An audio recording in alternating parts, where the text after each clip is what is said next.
guys? My name's Devin. This is my 1995 Chevy G10 half-ton.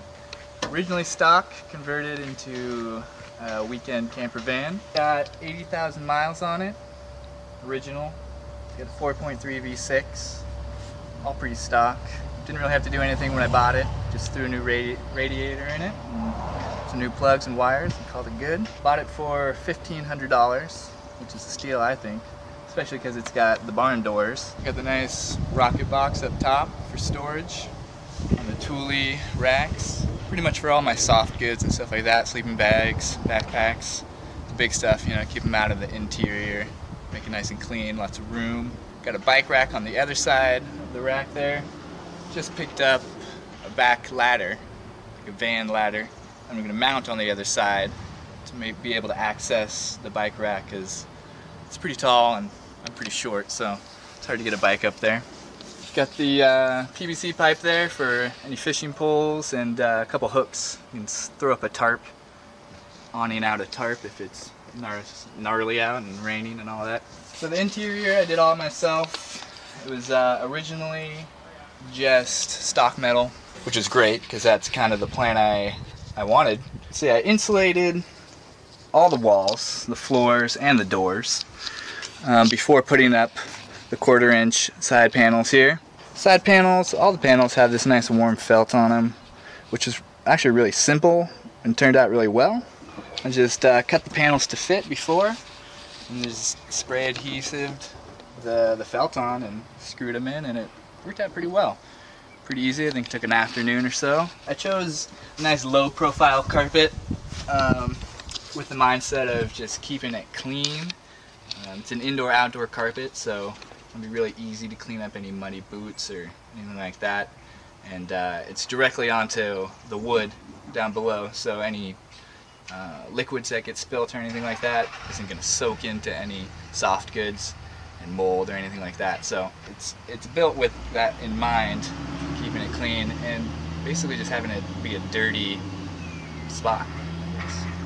As you can tell, my newest addition and concept kitchenette I'm building here, it is a TV stand at the moment, but it's mostly here just to occupy the space and give me a general idea of what I want in the future. It's really hard for me to conceive and to measure out and build something without having some sort of template first.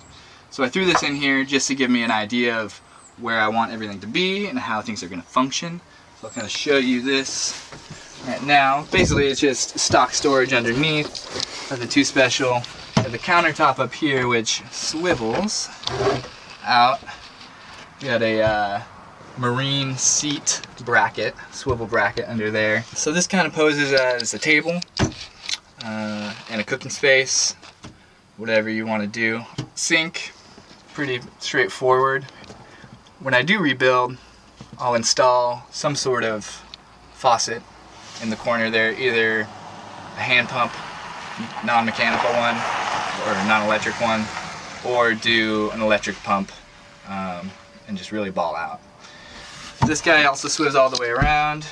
That way you can you know, set up a laptop and lounge out and watch a movie, or just have it as a side table if you need. Under here is just storage at the moment.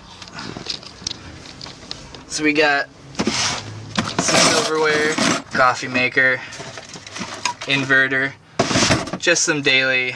As like I said, this is just temporary. So like my gray water bin is a gallon jug of water. But in the future, this will be expanded and quite a bit bigger. So I'll be able to have room for not only useful utensils and storage, but also nice gray and clean water storage as well. This thing will just get junked. I'll use that as measurements, salvage the bracket, the swivel mount inside, and just rebuilt it with nice veneered plywood, stain it like I did most of the other interior wood, like the bench seat. So we'll move on to the bench. In the couch position right now, got a 3-inch high density foam mat on top, which is pretty comfortable. We got storage underneath. Swivels up, you can see the raw wood here, and I stained all the wood black up top to kind of match everything else. Nice long piano hinges. Really add more stability to the function. 3 relatively large storage bays. Now to convert, it's quite simple. All you really do, get this out of the way, got 2 handholds here. Slide that bay out. Bring that guy. And that folds out. The back moves up into an upright position to give a few more inches. And it's about the size of a twin, I think. It's about 6 feet long, so I think a twin might be a little bit longer, but I'm only 5'8", so. How it's mounted and everything, I got a piece of angle iron running this length here, 90-degree angle iron on both sides. That actually, see here, so it's mounted to the wall and the vertical struts, as well as screwed into the wheel well. So it's pretty secure, so that gives a nice base for the bench seat. However, I will need to mount the wood into this angle iron. As of right now, it is not mounted in there, just so I can take it out really quick if I need room, because I've been moving a bunch. So this whole unit actually is in 3 separate pieces, so it's really easy to take out. It's kind of the functional idea behind it is, you know, it doubles as a bench seat and a bed, but within a matter of 5 minutes you can have it be a complete cargo van again. That's kind of the idea behind the whole van, is that opposed to having it be a livable unit, it's more of a weekend style camper van. So it functions as a daily driver.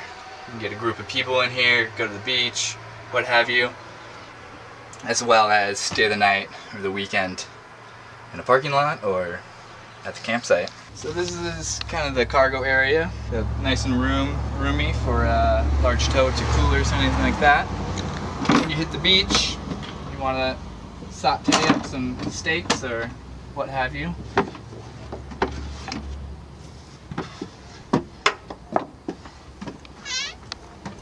This folds down, gives you a nice cooking surface.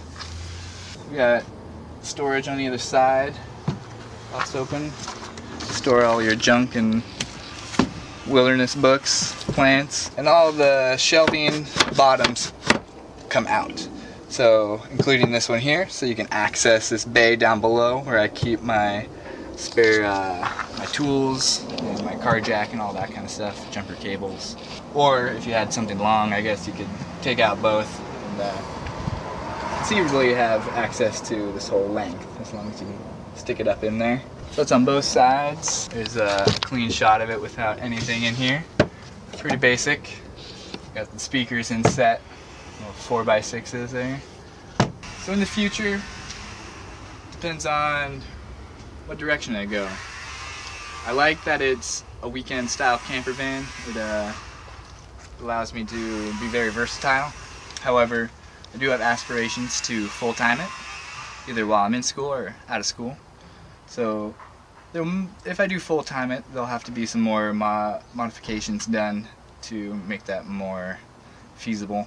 But, you know, I'm in school right now, and so ideally, if I do full-time it, this would be the best time because I have access to the college campus pretty much at all hours. Bathrooms, showers, Wi-Fi. You know, I can park relatively close to campus and use their Wi-Fi within my van. I don't know about sleeping there, but so a lot of the amenities would be satisfied while I'm in school. So we'll see how that goes. I'm on a lease right now, but I still have some time left during school. I'm looking to take it on some pretty sweet trips this summer. It's kind of the idea behind it. It's a nice road trip van, the big V6. It's got an overdrive gear, so it gets some decent gas mileage on the highway. My girlfriend and I are planning a 2-week trip down to, well, we're going down to Cali, Burbank, California, for my sister's wedding. And then we're heading up from there up to Zion and southwest Utah. And we're taking, I think we're going to be doing about 2.5 weeks on the return trip. So we'll hit up Zion and Bryce and all those awesome places down there, do some rock climbing, if it's not too hot. This is going to be in August. And then head up north into southern Idaho. Go check out like Crater of the Moon and all those other places. And if anybody has any recommendations for Idaho, because I've got maybe 2 spots I'm thinking of, and we have about a week and a half there. So any suggestions in the comments would be awesome. There'll be a link to my YouTube page on this video. Please feel free to subscribe or just check out my other videos or what have you. And yeah, hope you enjoyed checking out the van. I hope it shows that doing a do-it-yourself camper van is possible and relatively easy. All these parts were either recycled or gotten very cheaply. I probably put maybe $1,000 into the interior, so it's doable. You just have to have the tools and the confidence, I guess. Anyways, thanks.